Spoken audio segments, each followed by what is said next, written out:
Bupati Hasim MA bersama Bupati Pamekasan, dihadiri secara langsung oleh Bapak Sekda, para asisten dan staf ahli Bupati, serta pimpinan SKPD di lingkungan pemerintah Kabupaten Pamekasan yang diikuti oleh seluruh camat di 13 kecamatan se-Kabupaten Pamekasan pada hari Jumat tanggal 7 Januari tahun 2022 bertempat di Pringgitan dalam Rumah Dinas Bupati Pamekasan dalam keadaan sehat walafiat.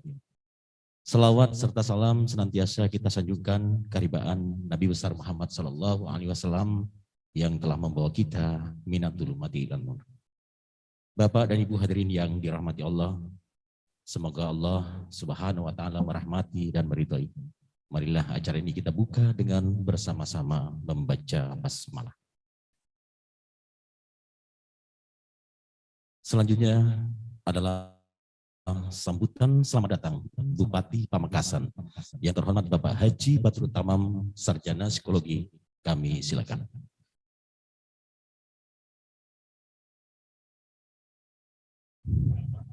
Assalamualaikum warahmatullahi wabarakatuh. Hamdan wa syukran lillah. Allahumma sholli ala sayyidina Muhammad wa ala ali sayyidina Muhammad. La hawla wa la quwata illa billah. Amma ba'du.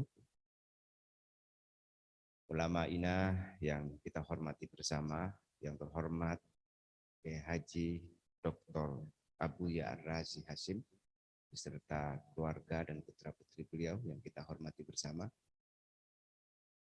Pak Sekda dan seluruh asisten, para staf ahli, seluruh kepala dinas yang hadir secara langsung di Pringgitan Dalam, Pendopo Ronggosobuati, Kabupaten Pamekasan yang saya hormati, seluruh camat, para peserta, ini istilahnya pengajian atau kultum. Kalau kultum kurang banyak, kurang panjang. Jadi kalau 30 menit itu ya kuliah 30 menit bersama, saya merasa menjadi bagian dari santrinya. Beliau masih muda dan mudah-mudahan Allah selalu memberikan perlindungan dan pertolongan. Kita semua Bapak Ibu hadirin yang berbahagia, alhamdulillah saya sungguh bersyukur sekali pada siang ini. Syukur yang pertama bisa ikut sholat berjamaah sekaligus mendengarkan khutbah dari Abu Ya Ar-Razi. Yang kedua, syukur karena kita semua sehat dan setelah ini akan bersama-sama menikmati tausiah dari beliau. Dan mudah-mudahan karena kita bersyukur atas segala nikmat yang diberikan Allah kepada kita semua, Allah memberikan dan menambahkan nikmat lain kepada kita. Yang saya hormati juga Wakil Ketua DPRD Kabupaten Pamekasan, Mas Syafiq, sekaligus ada Pak Wazir dan para alim yang lain yang hadir. Salawat ma'assalam dengan ucapan Allahumma sholli ala sayyidina Muhammad. Mudah-mudahan terus kita sanjungkan kepada junjungan kita Nabi Muhammad SAW. Mudah-mudahan karena kita bersyukur dilanjutkan dengan bersolawat, Allah memberikan kemudahan, memberikan pertolongan atas ikhtiar yang kita laksanakan. Yai Dr. Abu Ya Ar-Razi Hasim dan kita semua yang saya hormati, di pemerintah Kabupaten Pamekasan ini punya 2 trek jalan untuk menuju sukses. Trek yang pertama itu gerakan sholawat. Karena saya yakin bahwa Allah itu menciptakan bumi dan isinya termasuk kita di dalamnya di generasi akhir ini. Karena Allah mau membuat Sayyidina Muhammad. Sehingga gerakan sholawat itu digencarkan di kecamatan.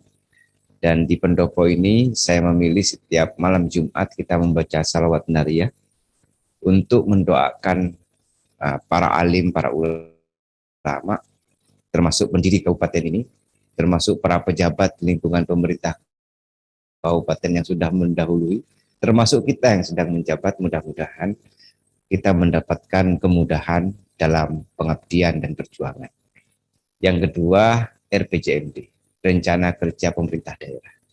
Ada bidang pendidikan, kita ini memberikan beasiswa setiap tahun 2.000 santri yang ingin hafal Al-Quran kita kirim ke pesantren, yang ingin menjadi prestasi kita kirim ke pesantren-pesantren yang menyiapkan itu.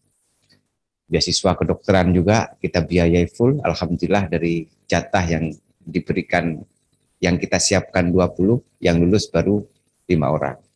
Termasuk kerjasama dengan Polda untuk bisa mengantarkan orang biasa bisa mengabdi di negara dengan menjadi polisi. Tahun ini 15. Konsistensi di bidang pendidikan akan terus kita lanjutkan, termasuk di dalamnya memfasilitasi beberapa honor dan pembayaran guru. Baru kemudian di bidang ekonomi, di samping memberikan subsidi dan bantuan pupuk untuk kesejahteraan rakyat, di samping itu juga WUB, wirausaha baru. Alhamdulillah berjalan lancar. Di samping program-program yang lain. Berikutnya, saya ingin menyampaikan tentang hasil penelitian terbaru dari lembaga penelitian di dunia tentang inovasi kreasi dari beberapa sumber daya yang bekerja di organisasi, government atau non-government. Hasil surveinya yang diteliti 3 kelompok kelompok utun yang datang dari rumah ke kantor, terus kemudian kelompok hedonis, kelompok yang menganggap bahwa kebahagiaan itu ada di luar kita, di harta, di kesenangan, dan seterusnya. Kesenangan semu. Baru kemudian berikutnya kelompok yang spiritualis. Nah, kelompok yang kira-kira kalau di bahasa saya yang bersyukur dan berzikir. Dari 3 kelompok ini, ternyata kelompok yang bersyukur dan berzikir ini lebih produktif dan inovatif. Kenapa? Karena merasa lebih takut kepada Allah Subhanahu wa Ta'ala, takut melanggar aturannya, di samping juga niat pengabdiannya itu bismillahnya untuk beramal soleh. Nah, saya senang sekali jika Dr. Kiai Haji Abuya Ar-Razi Hasim bisa memberikan pemantapan hati kepada kita untuk bisa transformatif di spiritualitas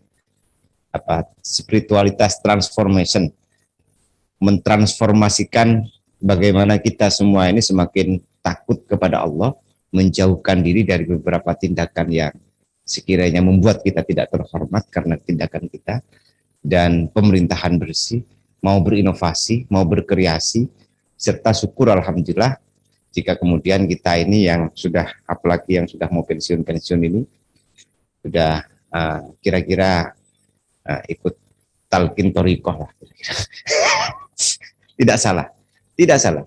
Kira-kira beberapa hal yang baik kita pertahankan, yang belum baik kita perbaiki, terus kemudian yang sama sekali tidak baik ya kita tutup beberapa hal yang kurang baik itu dengan senantiasa bermunajat, berzikir, berselawat, dan mendekatkan diri kepada Allah Subhanahu wa Ta'ala. Tidak hanya simbolisasinya. Kalau simbolisasinya kan aktif di takmir masjid. Nah, tidak hanya itu, tetapi hati dan keseluruhan yang ada di kita ini semuanya menyatu dengan Allah Subhanahu wa Ta'ala dengan segala sifat yang dimiliki. Bapak Ibu hadirin yang hormati, Buya, saya ini juga sedang buat makam pribadi untuk saya. Saya sedang buat makam, kemarin sedang diurus di makam pahlawan, ternyata harus bintang Mahaputra. Kenapa? Biar saya selalu ingat mati. Karena puisinya orang di istana dengan di penjara itu beda. Kalau di penjara itu tentang penderitaan, kalau di istana itu tentang kebahagiaan. Saya malah memilih bikin puisi penderitaan di istana. Karena kalau bikin puisi kebahagiaan di istana itu biasa. Termasuk sedang merancang buat museum kebodohan. Beberapa kebodohan yang pernah saya lakukan, saya museumkan nanti. Kepada kita yang saya hormati, mudah-mudahan Allah memberikan pertolongan dan perlindungan kepada kita. Prinsip jabatan hanya alat perjuangan dan pengabdian, dengan pondasikan tasarruful imam al-ra'iyah manutun bil maslahah. Prinsipnya jabatan bukan tujuan. Di tengah beberapa orang menganggap bahwa jabatan itu segala-galanya. Orang jadi bupati tujuan, sehingga rakyat dan kemaslahatan bukan tujuan. Karena sudah sampai di tujuan jabatan. Nah, kepala dinas juga bukan tujuan. Alhamdulillah, sudah ada pemikiran baru. Beberapa teman-teman yang dilantik baru kemarin itu bilang, alhamdulillah Pak, jabatan bagi saya bukan tujuan. Pengabdian dan perjuangan tujuan. Alhamdulillah sudah mulai ada yang menyampaikan begitu ke saya. Karena kalau jabatan itu tujuan, sama halnya dengan orang beli mobil tujuan. Kalau beli mobil itu tujuan, ya akhirnya eman ke mobilnya, nggak pernah dipakai, takut rusak. Akhirnya tidak sampai di tujuan. Tujuannya alat transportasi. Terima kasih, salam hormat kita semua dan selamat datang di Kabupaten Pamekasan. Takdim wa takriman kepada beliau. Sekaligus saya tadi pamit bahwa saya sering lihat YouTube-nya beliau, ngaji jarak jauh. Dan mudah-mudahan kita juga bisa menjadi bagian orang yang ikut ngaji ke beliau tentang bagaimana hati, pikiran, tindakan itu semuanya lillah. Terima kasih, kurang lebihnya mohon maaf. Ihdinas siratal mustaqim. Assalamualaikum warahmatullahi wabarakatuh.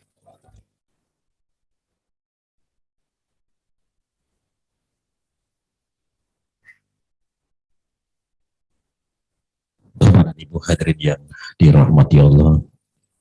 Selanjutnya marilah kita ikuti tausiah agama yang akan disampaikan oleh Al-Mukarram Dr. Ki Haji Abuya Ar-Razi Hasim MA, dan sekaligus di akhir tausiahnya berkenan untuk memimpin doa.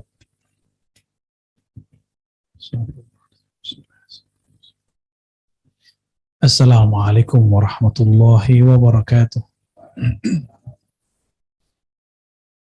Alhamdulillah Rabbil Alamin, hamdal hamidin, hamdal mustaghfirin, hamdan yuafi ni'amahu yukafi'u mazidah, amma ba'du. Allahumma salli wa sallim wa barik ala Sayyidina Muhammad, al-fatih lima awlika wal khatim lima sabaq, nasir al-haqqi bil haqqi wal hadi ila siratika mustaqim, wa la alihi haqqa qadri wa miqdarihi al-azim. Yang sama-sama kita hormati Bapak Bupati, namanya tertulis di dalam selawat. Badrut Tamam. Sah? Allahumma salli ala Sayyidina Muhammad Badrut Duja. Ada Badrut Tamam. Salah satu isim min asma'in Nabi sallallahu alaihi wasallam. Nama Nabi itu banyak. Ada Badr, Al-Badr, ada Badrut Tamam, ada Badrut Duja, ada Syamsid Duha, ada Mahmud, ada Aqib. Banyak nama Rasulullah. Kalau Imam Jazuli dalam Dalail menyebutkan 200-an. Tapi Imam Suyuti mengatakan lebih dari 500. Kalau bagi saya nama Rasulullah ada di setiap benda. Ada di setiap air mengalir. Ada di setiap udara yang ada, yang berterbangan, yang berkembang, yang Allah berikan pada kita. Bahkan nama Rasulullah itu ada di setiap darah yang mengalir di tubuh ini. Karena kalau bukan Rasulullah SAW, tubuh ini tidak ada. Ayat yang sering saya sampaikan, mungkin sebelumnya mendengar online, ini mendengarnya offline. Kecuali para camat dan kelurahan yang mungkin kita belum sempat ketemu. Ya. Barangkali di saat saya safar 3 hari ini, kita sudah ketemu. Surat Dzariyat, wa ma khalaqtul jinna wal insa illa liya'budun. Ayatnya sangat biasa, sering didengar orang. Tapi ternyata ayat ini paling luar biasa. Menjelaskan sebenarnya kita hidup ini apa dan untuk apa. Tidaklah aku ciptakan jin dan manusia kecuali agar mereka menyembah kepadaku. Ini tujuan Allah apa tujuan kita? Itu tujuan kita. Allah nggak perlu kita menyembahnya. Allah kalau tidak disembah miskin nggak? Allah kalau nggak dipuji, Allah berhenti nggak jadi Tuhan? Maka seorang hamba yang sudah menanamkan tauhid ahad, Allah ahad di kolbunya, dia mesti menanamkan nama Allah berikut di dalam kolbunya, yaitu Allahus Samad. Allah tempat bergantung semua makhluk, tapi Allah tidak bergantung makhluk. Maksudnya apa? Kalau Allah tidak bergantung kepada makhluk, justru makhluk yang bergantung kepadanya. Maka kalaupun semua makhluk tidak menyembah Allah, Allah tidak berubah. Dia tetap menjadi Allah. Dia tetap Tuhan pencipta alam semesta. Bahkan dia tetap memberi rezeki bagi yang menentangnya. Betapa banyak yang mencaci maki Allah, tapi Allah tetap memberinya rezeki. Maka siapa yang mendapatkan nur as-samadiyah, nur nama Allah as-samad, dia merasa tidak bergantung lagi kepada makhluk. Jika ada makhluk memuji, tidak membuat perutnya gendut. Jika ada makhluk mencaci, tidak membuat dia opname. Karena banyak pemimpin-pemimpin di luar sana sibuk untuk mencari popularitas. Harap dipuji, takut dicaci. Maka saya berharap Bapak Bupati dan semua timnya, Pak Sekda, ya, Wakil Ketua DPRD, dan semua jajarannya menjadi hamba yang mendapatkan nur as-samadiyah. Amin ya rabbal alamin. Kita bergerak aja. Allah berkarya terus. Apakah Allah berhenti berkarya ketika ada yang mencaci maki nabinya? Apakah Allah berhenti memberi rezeki ketika ada orang yang tidak percaya kepadanya? Nggak ada. Allah lanjut, bahkan orang yang mencacinya, orang yang menyekutuinya, Allah fasilitasi hidupnya. Ini yang disebut dalam hadis Nabi, takhallaku bi akhlaqillah. Tirulah sikap-sikap Allah Subhanahu wa ta'ala. Itulah sebabnya kenapa surat ini, Al-Ikhlas ini, disebut Al-Ikhlas. Ikhlas artinya melunturkan, melepaskan hubungan kita dengan selainnya. Itu juga sebabnya guru-guru kita supaya orang siap mendapatkan as-samad itu ditalkinkan zikir, mulai di zikir hu, ada hu Allah, ada cuma ahad, ahad, ahad. Ada yang Allah, Allah, Allah. Ada yang ditambah ya Allah, ya ahad, ya Allah, ya samad. Kalau Bapak Ibu mau talqin, coba amalkan zikir ini. Jika kita bertemu nanti, insya Allah saya janji kita talqin. Ya Allah, ya ahad, ya Allah, ya samad. Ini khusus. Kalau orang di luar saya kasih ya hayu ya qayyum. Untuk para umara dan ulama, zikirnya beda. Ya Allah, ya ahad. Wahai ya Allah, yang maha tunggal, maha sendiri. Ya Allah, ya samad. Wahai ya Allah, yang semua makhluk bergantung kepadanya. Dia tidak bergantung kepada siapapun. Jika nur ini masuk ke dalam kolbu, kita tidak akan bergantung lagi secara batin kepada makhluk. Meskipun zahirnya kita masih butuh mereka. Yang penting batin ini. Ini yang mahal. Ta'iba abdud dinar. Lelah sekali orang hamba dinar.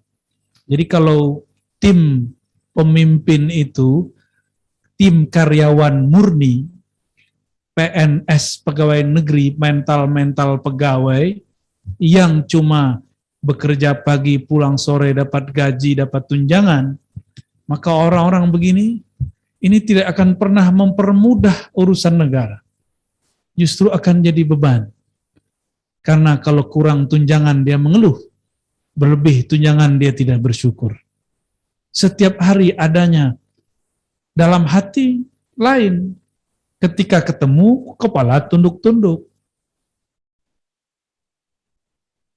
Inilah nur as-samad, ya. Semoga Bapak Bupati dan tim jajarannya diberikan nur ini. Amin ya rabbal alamin. Seorang guru, muallim, ustadz juga sama. Kalau ustadz nggak dapat nur as-samad, kiai nggak dapat nur as-samad, nanti kiai gantung hatinya ke kolbu murid, gantung ke sakunya murid, gantung kepada popularitas yang diharapkan dari murid. Dan ini berbahaya. Ini polanya mirip. Ini pemimpin agama, ini pemimpin politik. Hampir sama. Sama-sama pemimpin, bedanya ini bawa ayat, ya ini bawa norma. Ini bawa apa? Hadis, surga pahala. Kalau ini bawa hukuman, undang-undang, reward, dan segala macamnya. Mirip-mirip. Jika bergabung dalam satu sosok, dia pemimpin agama, juga pemimpin negara, maka kemungkinan menjadi kekasih Allah tambah cepat. Wiridnya para pemimpin bukanlah banyak baca zikir. Wiridnya para pemimpin adalah takhallaku bi akhlakillah. Meniru sikap Allah. Pemimpin itu wiridnya adil dan amanah. Maka ketika seorang kepala bagian amanah dengan tugasnya, itu dia sedang wirid. Ketika seorang pemimpin dia adil dalam sikapnya, itu wirid terhebat. Kalau saya zikir, paling yang dapat saya. Saya zikir, baca sholawat Al-Fatih 1000 kali, saya yang dapat. Tapi kalau saya punya kebijakan yang adil, maka kebijakan ini wirid yang luar biasa, karena yang mendapatkan hasilnya bukan hanya saya. Kira-kira lebih tinggi mana Bapak Ibu? Ada orang disuruh gurunya, kamu wirid 40 hari 40 malam, gak boleh ketemu siapapun. Gak boleh ketemu siapapun. Di hari ke-39, wiridnya mau selesai. Tiba-tiba ayah ibunya datang. Kira-kira wirid harus ditinggal atau gimana? Kata gurunya nggak boleh, 40 hari Pak, 1 hari lagi. Mana yang tinggi? Guru? Guru apa orang tua? Alah, bingung. Jadi gimana nih? Kita pilih mana nih? Salah satu guru saya mengalami hal itu. Beliau bertemu Sayyidina Al-Khidir alaihissalam. Kata Sayyidina Al-Khidir, jangan kamu keluar setelah sampai 40 hari. Ternyata datanglah orang tuanya. Orang tuanya juga bingung kenapa dia pengen datang. Ternyata ada yang membisikkan kepadanya, itu juga Nabi Khidir. Datang ke anakmu segera. Godain dia lagi wiridan. Ketika hari ke-39, berkecamuk dalam hatinya, gak sempat sholat 2 rakaat untuk istikharah. Orang tua udah datang. Akhirnya dia cuma minta tawajuh kepada Allah. Ya Allah, yang datang orang tuaku. Nabimu mengatakan, man kana yu'minu billah wal yawmil akhir falyukrim dhaifa. Siapa yang percaya kepada Allah dan hari akhir, hormati tamu. Ini tamuku orang tuaku 2 kali ya Allah. 1 orang tua, 1 tamu. Maka dia kemudian minta izin kepada Rasul. Dustur ya Sayyidi ya Rasulullah, izin wahai baginda Rasulullah. Dia bukalah pintu. Dia temui ayah ibunya, dia salaman. Ternyata itulah akhir dari wiridan dia. Secara zahir batal nggak? Secara zahir batal. Ternyata itulah keberhasilan dari si murid. Jika wiridnya tidak menghalangi dia untuk berbuat baik kepada orang tuanya. Jadi ternyata thariqat ini tipis-tipis. Dengan setan itu mirip. Setan ngomong, gurumu bilang nggak boleh. Padahal Allah mengatakan, wa wasainal insana biwalidayhi ihsana. Allah wasiatkan kamu agar ihsan kepada orang tua. Ihsan itu hanya digunakan secara sempurna kepada 2, Allah dan orang tua. Makanya kalau wirid kita lagi nanggung, tinggal atu lagi nih. Orang tua manggil, tutup, kita tinggalkan. Seperti itu kita kepada orang tua. Karena wirid untuk diri sendiri. Hatta walau kita ulang 70.000 kali, gak masalah. Yang penting kepada orang tua, selesai. Nah ini berbicara memahami bahwa kita beragama itu simbol atau beragama itu hikmah. Mendapatkan hikmah, bukan ilmu hikmah, bukan ilmu kanuragan. Hikmah artinya kebijaksanaan. Apakah orang yang baik itu yang banyak wirid, tapi nggak nyapa orang di sampingnya, nggak salaman dengan kiri kanannya, atau Orang yang sholatnya cuma beberapa, tapi dia menyapa tetangganya. Mana yang sebenarnya murid hakiki? Murid hakiki yang dia menyapa orang lain. Berarti dia sudah melewati ego pribadinya. Baik.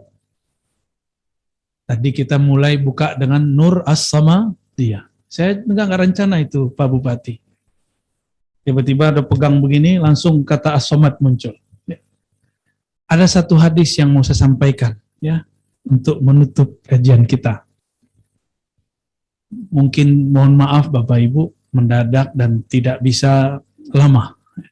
Ya. Nabi SAW bersabda dalam hadis yang sahih riwayat Imam An-Nasai, "Idza aradallahu bi imamin khairan, ja'ala lahu waziran salihan." Apabila Allah menginginkan kebaikan bagi seorang pemimpin, baik pemimpin agama ataupun pemimpin negara, ja'alallahu lahu waziran salihan. Allah jadikan baginya wazir. Wazir ini orang-orang yang membantunya, timnya, jajarannya, orang-orang yang salihan. Soleh bahasa Arab bukan banyak sholat. Soleh bahasa Arab artinya cocok. Sesuai lisannya dengan kolbunya. Sesuai tutur katanya dengan apa yang dia janjikan. Itu yang disebut waziran salihan. Apa yang dulu pernah dikatakan, dia tunaikan.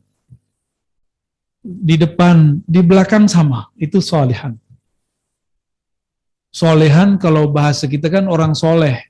Kemana-mana buat tasbih, bukan. Istri saya pernah belanja sayur di Ciputat. Waktu itu kita masih tinggal di Ciputat di pesantren. Waktu itu banyak refugees, imigran dari negara Asia Tengah. Kita nggak usah sebut nama negaranya. Lalu debatlah dia dengan tukang sayur. Dia menganggap tukang sayur bohong. Dia anggap tukang sayurnya zalim. Itu ibu-ibu yang dari Asia Tengah angkat tangannya, dia berdoa. Isi doanya, ya Allah, saya dizolimi, ya Allah, hancurkan ya Allah, balas dia ya Allah. Kadang-kadang orang doa soleh, kata dia, tapi ternyata konyol. Dia yang tidak mengerti persoalan. Dan ini sering terjadi. Dia mengira pegang tasbih, kalau sudah begini, sudah pakai sarung, pakai kopiah, itu soleh. Enggak. Kalau begitu gampang sekali jadi orang soleh ya. Sudah kita sarungan aja tiap hari. Enggak, bukan itu. Soleh itu munasabah bainaz zahir wal batin. Sesuai luar dan dalamnya. Maka saya mendoakan semoga tim Pak Bupati, ya, jajarannya orang-orang yang wazir, wuzara, salihin. Amin ya rabbal alamin. Saya ini kan nggak nyoblos Pak Bupati, jadi nggak ada kepentingan. Ya. Dan saya nggak ngerti petanya di sini, baru-baru denger aja. Ternyata inilah lucunya. Kalau orang bersaudara sering berselisih. Lihat Sayyidina Yusuf berselisih dengan saudaranya. Coba, anak saya hampir tiap hari tengkar. Ini hari ini udah 3 kali tengkar. Namanya orang bersaudara ya, berselisih, itu nikmat dari Allah. Kalau nggak ada begitu nggak seru ya. Namun orang lupa, dia terlalu serius menjalani itu. Padahal innamal hayatud dunya la'ibun walah. Dunia itu main-main kok, ini game. Politik itu game.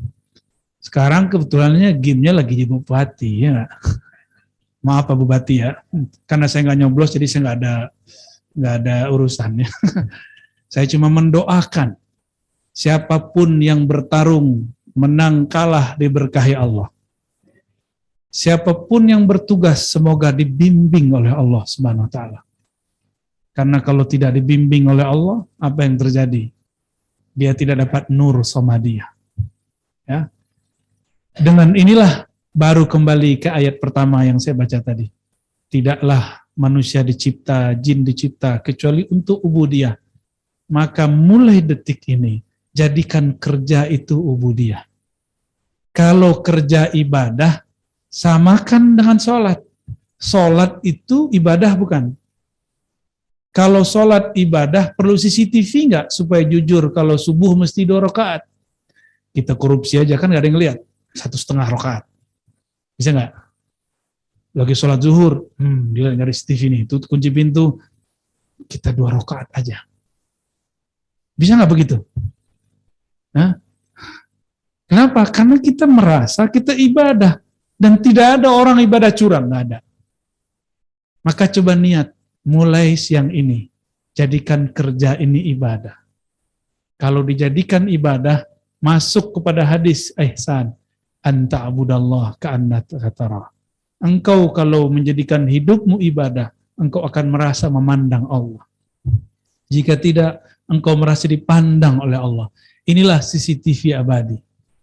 CCTV ilahi. Orang yang bekerja dengan makom ini, dia jadi wali tanpa perlu jadi kiai.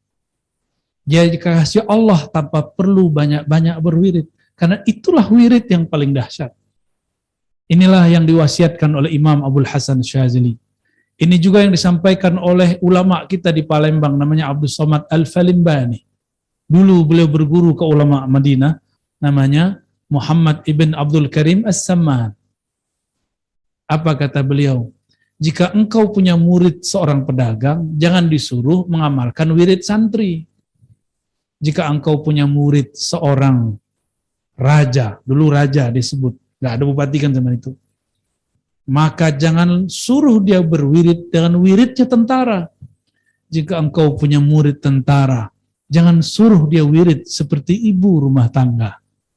Jadi beda orang, beda wirid. Beda orang, beda amalan.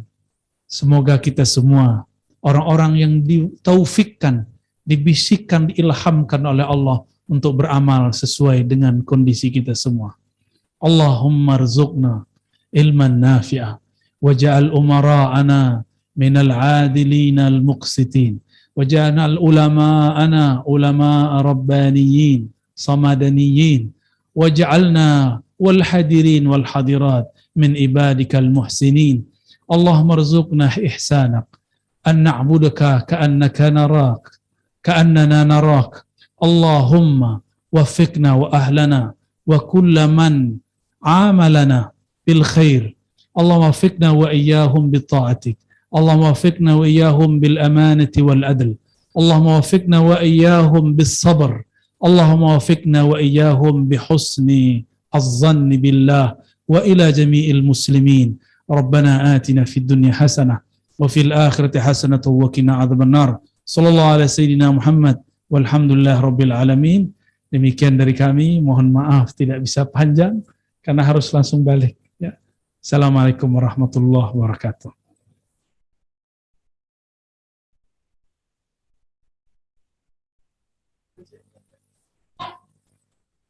Bapak dan Ibu hadirin yang dirahmati Allah, demikian tadi tausiah agama yang beliau sampaikan. Semoga ilmu yang tentu menjadi bermanfaat